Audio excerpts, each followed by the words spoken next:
Salut et bienvenue sur la chaîne YouTube du NK33. Nous allons ébaucher dans cette vidéo un état des lieux de la situation économique calamiteuse dans laquelle nous sommes plongés un peu plus d'un an après le déclenchement de la pandémie de Covid.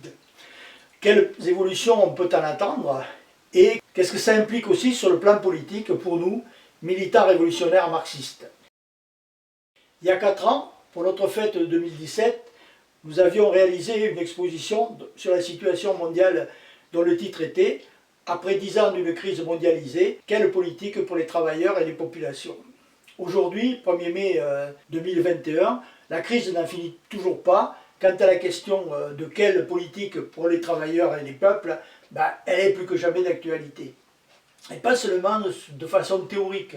Elle est posée dans la rue, face aux flics et aux militaires, par la révolte sociale qui explose un peu partout dans le monde depuis maintenant plusieurs années. Mobilisation pour les droits démocratiques, pour le climat, les droits des femmes, contre les violences policières, contre le racisme et les discriminations.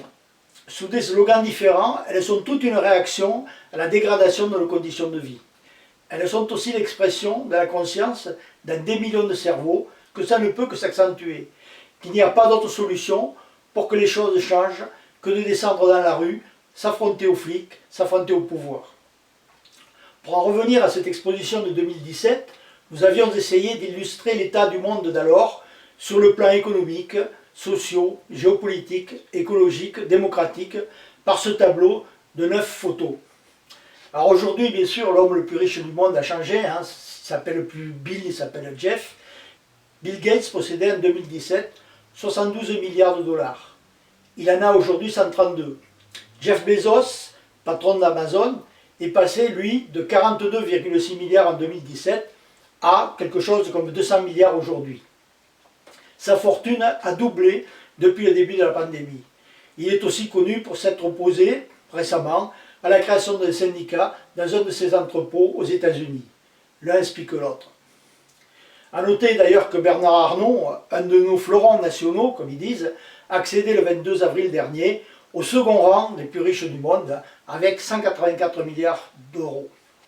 En janvier 2020, 90% de la population mondiale, 6,9 milliards de personnes, possédaient moins de la moitié des richesses accaparées par les 1% les plus riches du monde. Depuis, du fait de la pandémie, ça n'a fait que s'aggraver.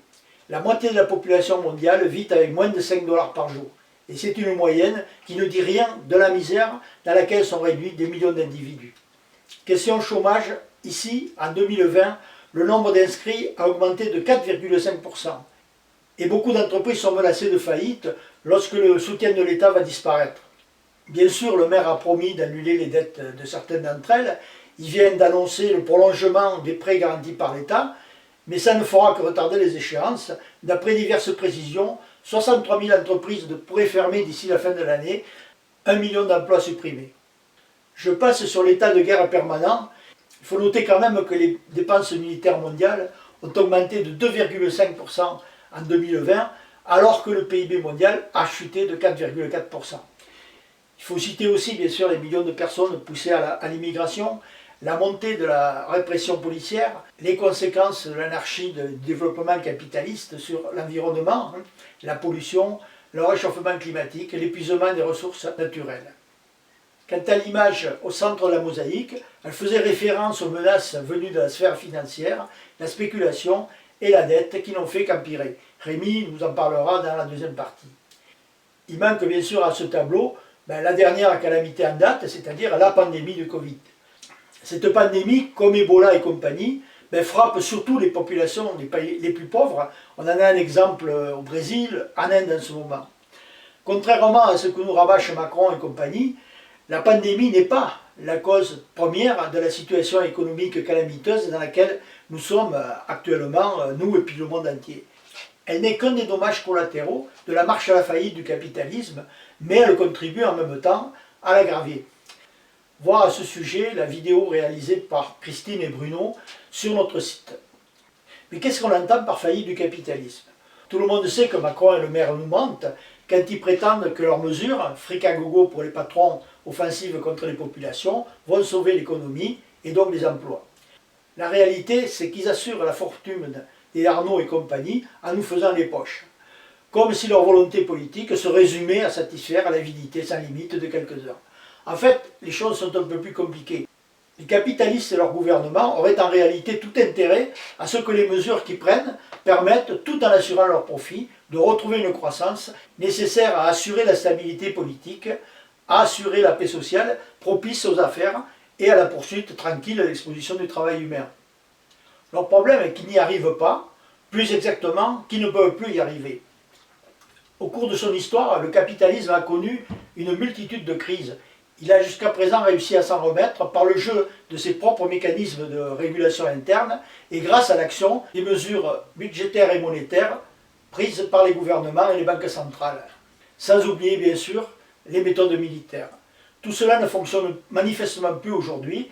Il est devenu impossible pour le capitalisme, désormais financiarisé et mondial, de maintenir ses profits tout en assurant un minimum sa mission historique, pour reprendre l'expression de Marx. C'est-à-dire assurer à chacun, chaque individu qui vit sur la planète, ses moyens de subsistance, se nourrir, se loger, se soigner, à la mesure bien sûr du niveau de développement des technologies et des sciences. Et ça, il est incapable de le faire. Il ne peut au contraire survivre, maintenir sa domination et ses profits, qu'au prix d'une aggravation de l'exploitation, des destructions et des menaces qui fait planer sur l'humanité. Ces mécanismes de régulation sont devenus inopérants, son métabolisme ne fonctionne plus, il est devenu sénile. Une autre expression de cette faillite est qu'il est incapable de sortir d'une spirale spéculative incontrôlable qui prépare un nouveau krach financier, version XXL. Bon, Rémi va nous en parler maintenant. Les mesures de confinement prises face à la crise sanitaire ont fait entrer l'économie mondiale dans une profonde contraction de l'investissement et de la production dans tous les pays du monde. Elle est bien pire que ce qui s'est passé en 2007-2008 au moment de la grande crise financière des subprimes. Et ses effets sur nos conditions de vie n'ont pas fini de se faire sentir. La reprise rapide de la croissance telle que l'ont espéré certains économistes n'aura pas vraiment lieu. Elle ne sera ni forte ni durable et aucune des solutions proposées qui ne rompent pas en fait vraiment avec le système capitaliste ne le sortiront de cette impasse. Commençons par un rapide retour sur le contexte dans lequel la crise actuelle s'inscrit. La crise économique actuelle s'est d'abord déployée dans l'économie réelle, qui était elle-même déjà dans une situation de stagnation. Ces dernières années, les gouvernements ont redoublé d'efforts pour réduire les impôts des entreprises ou leurs cotisations sociales, en faisant ensuite peser l'effort fiscal sur les travailleurs et les travailleuses via par exemple la TVA. Mais la profitabilité du capital, en fait ce que les investisseurs capitalistes retirent comme profit réel par rapport à leurs investissements, est pourtant restée relativement faible dans la plupart des pays après la crise de 2008. Pour en quelque sorte rester en vie et faire face à la concurrence, les entreprises se sont alors endettées auprès des banques et des marchés financiers.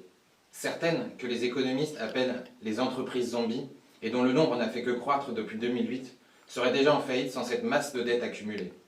La crise de la Covid-19, en entraînant ces entreprises dans la faillite, avait alors toutes les chances de se transformer en crise du secteur bancaire et financier, dont tous les ingrédients étaient déjà présents avant l'apparition du virus.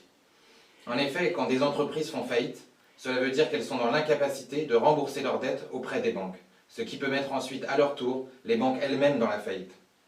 C'est pour éviter que cela ne se produise que pendant la crise de la Covid-19, les banques centrales, qui ont le pouvoir de créer de la monnaie, ont injecté une quantité énorme de monnaie sur les circuits financiers. Aux États-Unis, par exemple, la croissance de la masse monétaire en circulation a été de 25,8% en 2020, alors qu'elle ne dépassait pas les 7% en moyenne dans la période qui a suivi la crise de 2008. De son côté, la Banque centrale européenne a injecté 1850 milliards d'euros depuis le début de la pandémie. En quelque sorte, on peut dire que les banques centrales ont mis l'économie capitaliste sous perfusion intense. Mais cette politique a fait redécoller rapidement les prix des actifs financiers à des niveaux encore plus hauts qu'avant la crise. Le 1er avril dernier, l'indice boursier américain S&P 500, qui regroupe les valeurs des actions des 500 plus grandes entreprises américaines cotées en bourse, a franchi la barre des 4000 points, un niveau jamais atteint depuis sa création en 1957. Alors voyons un peu de plus près ce qui se passe. Les milliardaires, les banques et les entreprises préfèrent utiliser la masse monétaire que les banques centrales injectent pour jouer dans la sphère financière parce que la rentabilité dans l'économie réelle est faible. Il se produit alors ce qu'on appelle des bulles spéculatives. Les bulles spéculatives touchent des actifs financiers qui renvoient à ce que Karl Marx appelait le capital fictif. Par exemple, les actions, qui sont des titres de propriété des entreprises, sont une forme de capital fictif. Si je détiens une action, je détiens en quelque sorte un morceau de cette entreprise, un morceau de son capital. L'entreprise me verse en échange un dividende qui correspond à une partie du profit extorqué sur l'exploitation des salariés. L'action donne donc, en quelque sorte, un droit de tirage sur le profit. Lorsqu'une entreprise a besoin d'investir, elle peut émettre ses actions que des banques ou des fonds d'investissement achètent sur le marché dit primaire. En fait, c'est le marché où les entreprises émettent leurs actions dans un premier temps. Et donc, l'argent provenant de cet achat revient donc à l'entreprise qui pourra investir. Mais une fois que cette opération est réalisée, les actions s'échangent ensuite sur le marché dit secondaire. Et leur prix, ce qu'on appelle le cours boursier, peut ensuite varier en fonction du rapport entre l'offre et la demande, sans dépendre directement de la rentabilité du capital qu'elle représente. Le capital fictif peut alors donner l'impression de pouvoir s'auto-valoriser en dehors de la production de valeur réelle dans le processus de production. Il permet dans un premier temps de financer un investissement, puis s'échange comme une marchandise et devient alors dans un second temps le support de la spéculation. On comprend alors pourquoi la fortune des milliardaires a paradoxalement augmenté en 2020. Ce qu'on appelle leur patrimoine ou leur fortune est principalement constitué d'actifs cotés en bourse. Leur fortune évolue donc avec la valorisation du capital fictif, avec les bulles spéculatives, de manière déconnectée des profits réalisés par les entreprises. Après une euphorie financière sur les actions de l'entreprise de voitures électriques Tesla, qu'il avait propulsé à la place d'homme le plus riche du monde, Elon Musk, patron et actionnaire de Tesla, a par exemple perdu 27 milliards de dollars quand la bulle spéculative des actions Tesla a éclaté. Comme nous l'avons connu avec les titres immobiliers dits subprimes en 2008, lorsque ces cours atteignent des sommets et que les spéculateurs se rendent compte qu'ils ne correspondent pas à cette rentabilité, un événement perturbateur peut faire s'effondrer les cours en semant la panique. Les détenteurs d'actions revendent massivement leurs actions, mais personne n'est là pour les racheter. La panique peut se généraliser à l'ensemble du secteur bancaire et financier, puis se répercuter à l'ensemble de l'économie par l'interruption du crédit. Dans ce genre de crise, les Elon Musk et compagnie s'en sortent généralement plutôt bien, malgré leurs pertes financières ponctuelles. Mais de l'autre côté, ce sont des millions de personnes qui sont jetées dans la misère et le chômage. Les tentatives de régulation de la finance ne s'attaquent en fait jamais à la racine du problème et ne font qu'inciter l'inventivité des spéculateurs. Afin d'échapper à cette régulation, ils mobilisent des compétences et des énergies humaines phénoménales, des ingénieurs, des informaticiens, des mathématiciens, et développent des stratégies et des outils de plus en plus sophistiqués. On observe par exemple aujourd'hui une bulle spéculative sur les actions de ce qu'on appelle les SPAC. Les SPAC, ce sont des entités qui ont le statut d'une entreprise, mais qui ne sont en réalité que des coquilles vides qui servent à lever des fonds en faisant aux financiers la promesse incertaine de l'acquisition future d'une autre entreprise. Elle dit en quelque sorte au marché financier « achetez mes actions et comme ça j'aurai suffisamment d'argent pour acheter telle ou telle entreprise ». C'est une sorte de montage financier à deux étages. Ça fonctionne comme le système des actions dont j'ai parlé, mais la différence c'est que l'émission d'actions ne correspond cette fois même plus à un investissement initial, car ces entreprises sont purement fictives.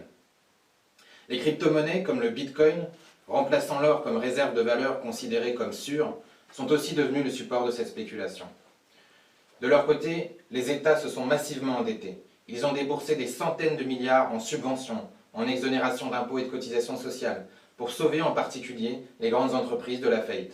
Mais il faut savoir que ces sauvetages ne seront pas gratuits, car les capitalistes financiers craignent le retour de l'inflation et réclament donc des taux d'intérêt de plus en plus élevés sur les dettes contractées par les États.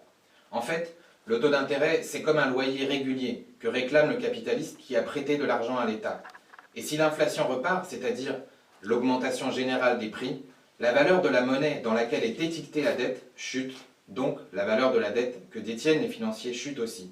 C'est pourquoi quand ils anticipent de l'inflation, ils réclament des taux d'intérêt plus élevés. Si elle se confirme, cette remontée des taux d'intérêt sur la dette, en entraînant une remontée des taux d'intérêt du crédit en général, pourrait ensuite faire éclater les bulles spéculatives dont je parlais tout à l'heure. Ces bulles spéculatives sont justement alimentées par le crédit à taux bas, le crédit à bon marché. Donc si les taux remontent, elles peuvent éclater. En attendant, le gouvernement français se prépare déjà à nous faire payer tout cela. À nous, les salariés, les jeunes, les chômeurs et les chômeuses. Il a mis en place une commission d'experts pour la gestion future des finances publiques, composée d'une ancienne présidente du MEDEF, une économiste ancienne conseillère d'Angela Merkel et une ancienne ministre de la Santé responsable d'au moins 15 000 suppressions de lits dans les hôpitaux. Ça donne quand même tout de suite la couleur de ce qui nous prépare. Face à ça, les politiciens et les figures de la gauche institutionnelle proposent toute une série de fausses solutions qui, là encore, ne s'attaquent pas à la racine du problème. Par exemple, une tribune dont Philippe Martinez, secrétaire général de la CGT et signataire, a proposé d'instaurer une taxe Covid sur les plus riches pour rembourser la dette de l'État. Mais la dette de l'État est elle-même détenue via les institutions financières par les plus riches. Donc ça revient en fait à taxer les plus riches pour rembourser les plus riches. Donc en fait, ce n'est pas très intéressant. De son côté, la France Insoumise propose de mettre des conditions sociales et environnementales aux subventions données par l'État aux entreprises. Mais les actionnaires préféraient plutôt fermer les entreprises qu'ils détiennent et mettre leurs capitaux ailleurs qu'accepter une chute de rentabilité qu'entraîneraient de telles conditions. Pour s'en convaincre, il suffit de voir comment Emmanuel Faber, ex-PDG de Danone, a été récemment remercié par ses actionnaires après avoir prétendu vouloir rendre l'entreprise plus humaine et éco-responsable. La réalité, c'est qu'il n'y a plus de négociation possible avec le capital. On doit le combattre sur le terrain de la lutte de classe, de la mobilisation sociale. Aussi, certains économistes comme Thomas Piketty proposent d'annuler la dette publique détenue par la Banque Centrale Européenne pour alléger ce qu'on appelle le poids de la dette. Mais les États ne remboursent jamais les dettes qu'ils détiennent auprès de la Banque Centrale Européenne. Et les intérêts que la Banque Centrale perçoit sont ensuite reversés à l'État. Si on veut parler dans ces termes, le véritable poids de la dette se trouve en réalité bien plus du côté des intérêts que réclament les détenteurs privés de la dette, c'est-à-dire les capitalistes financiers, les milliardaires et les grands patrons. Pour véritablement sortir par le haut de cette crise dans laquelle ils nous entraînent, il faut leur enlever les moyens de nuire, c'est-à-dire reprendre le contrôle politique des banques, des assurances et de tous les fonds d'investissement, et ainsi pouvoir annuler l'ensemble de la dette publique.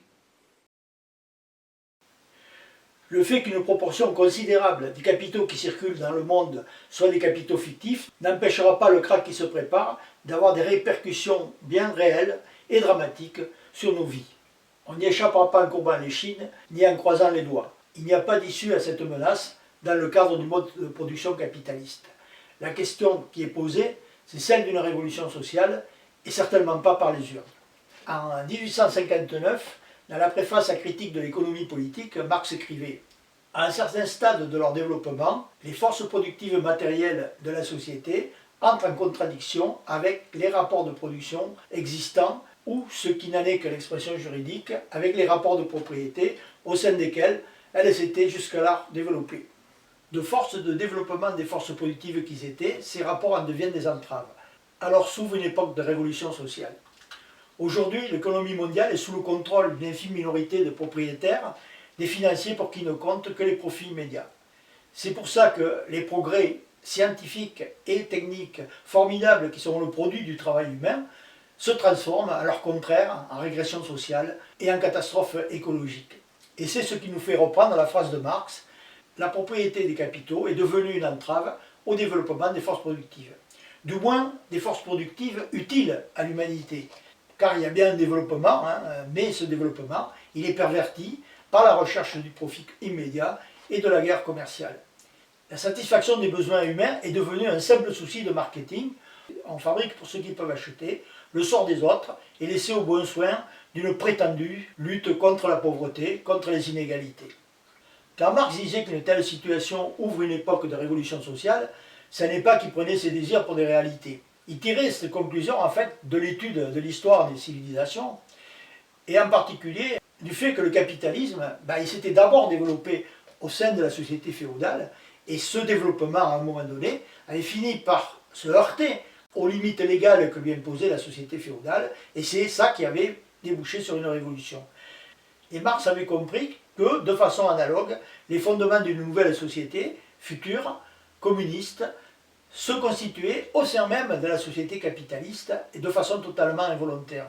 Le capitalisme, dans son développement, et de façon, comme je le disais, totalement involontaire, met en place les bases matérielles d'une nouvelle société, rendant possible la coopération internationale des travailleurs, ainsi que la mise en place de leur contrôle démocratique de la société.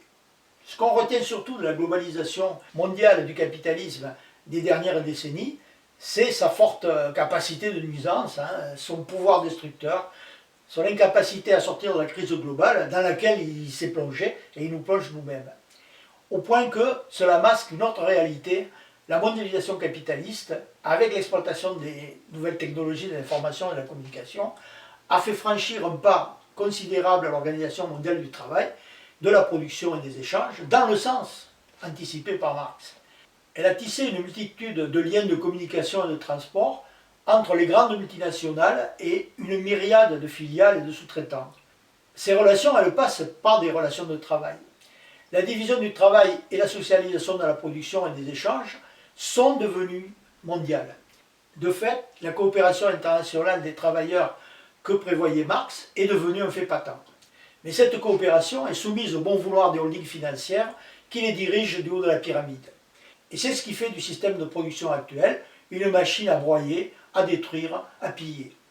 Mais libérés de cette mainmise, ces liens innombrables constituent un atout considérable du point de vue des perspectives révolutionnaires. Leur réseau, qui est en même temps matériel et humain, est prêt pour servir de support à la planification démocratique de la production et des échanges. Les outils d'analyse de données dont les GAFAM se servent pour cibler leur clientèle sont toxiques. Mais mis au service de cette planification, ils constitueraient de puissants moyens d'évaluation et de satisfaction des besoins à l'échelle du monde entier et quasiment en temps réel.